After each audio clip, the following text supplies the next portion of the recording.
আমার দাদা দাদিকে হত্যা করা হয়েছে।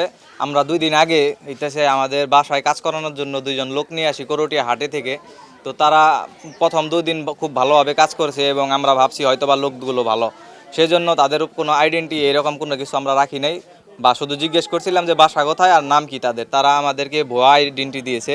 তো কালকে রাতে যখন আমি দীর্ঘ সময় ফোন চালাইতেছিলাম রাত 2টা থেকে আড়াইটার দিকে, তো তখন তারা আর কি নজরদারি করতেছিল আমার উপর যে আমি ঘুমাইতে যাই কি বা না যাই। তারা এই উসলায় আর কি যে বাথরুমে যাবে এই উসলায় আর কি 3-4 বার বাইরে যায় আমাকে দেখার জন্য যে আমি ঘুমাইতেছি কি বা না। তো তখন আমি লাস্টে জিজ্ঞেস করি যে ভাই কোনো সমস্যা, আপনি বারবার বাইরে আসতেছেন। তখন সে আমাকে বলে যে ভাই আমি একটু অসুস্থ, তো আমার পেটে সমস্যা হয়েছে এই জন্য আমি বাথরুমে যাইতেছি। তখন আমি বলি যে ভাই তাহলে মেডিসিন নেন, সুস্থ হয়ে যাবেন। তখন সে বলে যে না ভাই সমস্যা নাই, আমি মেডিসিন নিছি, সব ঠিকঠাক হয়ে যাবে। তো তারপর আমি আর তাদের সাথে কোনো কথা বাড়াই নাই, তখন আমি ঘুমিয়ে গেছি। পরের দিন আজকে সকালে আর কি 8টার দিক দিয়ে আম্মু আর কি ঘুমে থেকে উঠে তাদেরকে দিয়ে ঘরে গেছে রান্না বাড়া করবে এই জন্য। তো যে সে অবাক হয়ে গেছে যে কারণ আমার দাদা দাদি নামাজ পড়ে ফজরের নামাজ, তারা অনেক সকালে দরজা খুললে।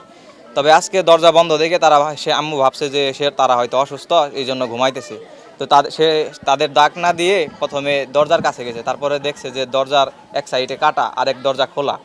তো সে ঘরের ভিতরে যেতেই আর কি চিৎকার শুরু করে দেয় যে ঘরের সব কিছু উলট পালট ভাঙচুর করা আর হইতেছে তারা নিদ্রায় আছে। তখন আর কি আমার আম্মু চিল্লাচিল্লি শুনে আর কি প্রতিবেশীরা আমাদের বাসায় আসার পরে আমি তখন ঘুমে থেকে উঠে যেয়ে দেখি যে তারা আর কি নিথর দেহ পড়ে আছে।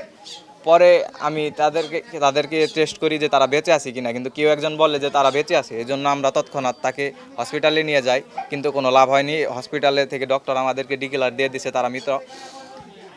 তো এরপরই আর কি আমি চাইতেছি যে তাদের মৃত্যুর বিচার চাই, আমি তাদের হত্যার বিচার চাই।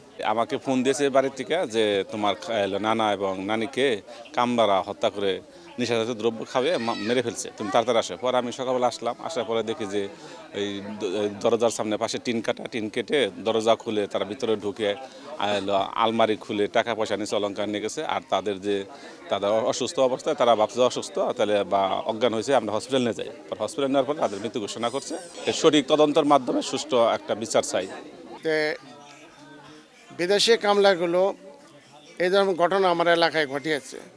তা আমি চাই যে সারা বাংলাদেশেই যারা বিদেশি কামলা দিতে আসবেন ওই কামলাদের যেন ভোটার আইডি কার্ড ফটোকপি ওই গৃহস্থের কাছে থাকে, আর মোবাইল নাম্বার, এরা মোবাইল নাম্বারও রাখে নাই, শুধু এমনি 2 দিন খাওয়াইছে, কাজ করাইছে, ভালো একটা হয়েছিল। এই ধরনের ঘটনা আতঙ্ক হয়ে গেছে, অনেক আতঙ্ক ছড়াইছে। আমি চাই এই যারা দুর্ঘটনা ঘটিয়েছে তাদের সাজা হোক, তাদের বিচার চাই আমি।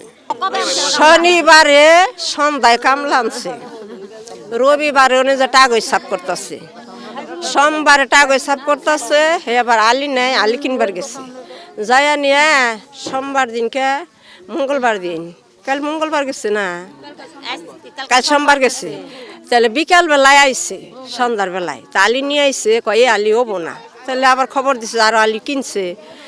তে ভালো মনে তাকে খাওয়াইছে, খাওয়াইয়া টাইয়া ওডিরেও দুধ টুধ হেন থেকে আইয়া তাও এই যে চৌকাইনি সব তা জাল দিয়ে নিয়ে খাওয়াইছে। খাওয়ানোর পরে আমরা ঘরে গেছি, ও আবার কয়দিন ধরে খালি ডুলে ওই করছে ডুলে।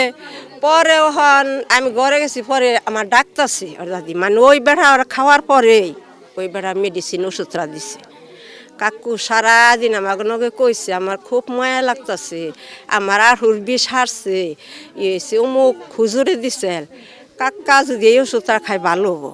তা আমার হরিয়ে কইছে না খাইও না। হে করছে কি বিশ্বাস করি যে হে না আবার ছোট অন্ন বরিয়াই না ওরা খাইছে দেখি। পরে বেশি ওরা খাইলে আমি তো খাই হারুম, নামাজ রোজা পরে ভিতরে তার এত পেস নাই। পরে ওর দাদিরে দিছে, এটা ওর পানিতে ফেলাই দিছে, কিন্তু ওই কামলা গড়ে।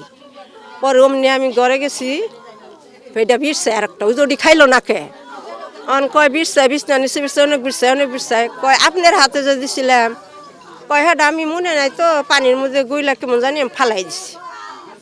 তাইলে হন দিয়ে জটি খালি জমতা আছে, আমার ডাক ফেলাইছে। পরে হুয়াইলাম, আমার ওইসব কথা কইলো এই যে এটা পার ব্যথা ভালো হবো, একটু ঘুমাইলে নিশা ছাড়বো, ছাড়ানোর পরে ভালো হবো।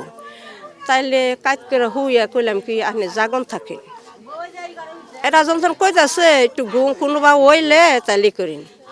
আমরা ঘরে আইছি এনে যদি ফির যাই গড্ডায় তাইলে আমরা দেখারি ওই দরজার হইন্দা কাইটা ঘরে গেছে উমরা আবার দরজা আটকাইছে। বেচারারে কিভাবে যে মৃত্যু দিয়া থুয়া ওরা গেছে, আমরা সকালে ডাক দিছে, পরে গেছি যাই দিছে গলার মধ্যে পেঁচিয়ে থুইছে, হেরে তো গলায় টিপে মাইরা থুইছে। পরে উনার আমি টানে খুললাম, খুললা দোয়াইলাম ই করলাম, দম নাই না। সবার জানিয়ে দেন কঠিনভাবে জানি কামলাগো শাস্তি দিয়ে রাখে, আর এগো ফাঁসি চাই, ফাঁসি আমাকে সামনে চাই, যদি পাইতাম যেমন করে মারছ হেরম করে মার